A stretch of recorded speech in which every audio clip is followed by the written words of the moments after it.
Chapter 9 Final Thoughts. Lots of other things happened to Cake Baker and me over the next few years. In a funny kind of way, I think that some of our friends in school expected us to get romantic someday and marry each other, but it didn't work out that way.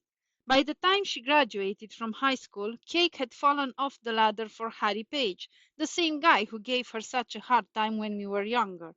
Once he got his face back together, he grew up strong and turned out to be a lot more athletic than I could ever be.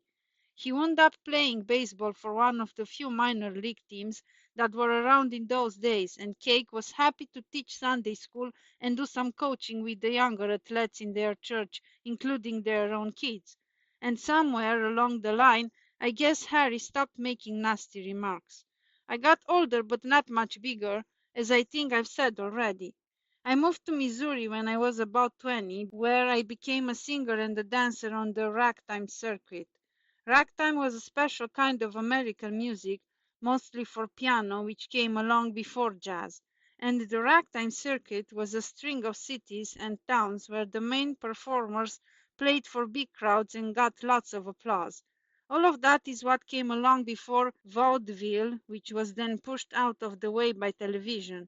And if any of those words don't mean much to you, you'll have to look them up for yourself.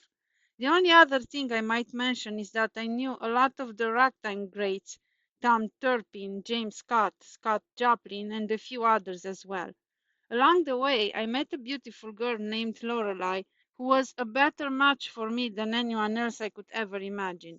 But it didn't start out that way. We had some scary times before things turned in our favor. Maybe nothing quite as scary as the baby in the river adventure, but who's counting? Beyond all that, I'm not going to say much more except for this. Somewhere along the line, I picked up an old saying that was probably ancient even before I ever heard it. If you wanna know, you gotta go. That might sound a little obvious, but it's actually quite true. Just like me, you'll run into lots of things in life that you won't understand if you don't get involved. I'd heard of the fruits of the Spirit before going to that meeting with Cake Baker at the Morgan's house, but I had no idea how they might work before that night. And I'm not saying that by the time I rescued that little baby who started making what we called talkies in the 1920s and then became a movie star, by the way, I was showing love all over the place either. To use one more big word, it's a progressive thing before it becomes what Cake called comprehensive. In other words, God doesn't turn you into a better person all at once.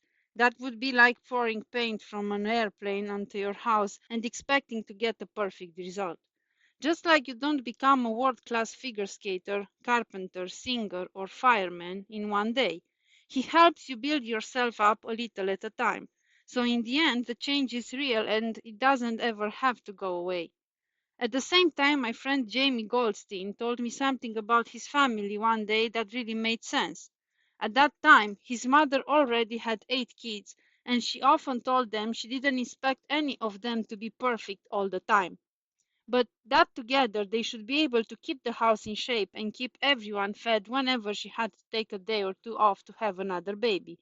Each one could do something, no matter how small. That's a good way to look at what people often call fellowship in a church or in a small in-home group like the one Cake Baker took me to.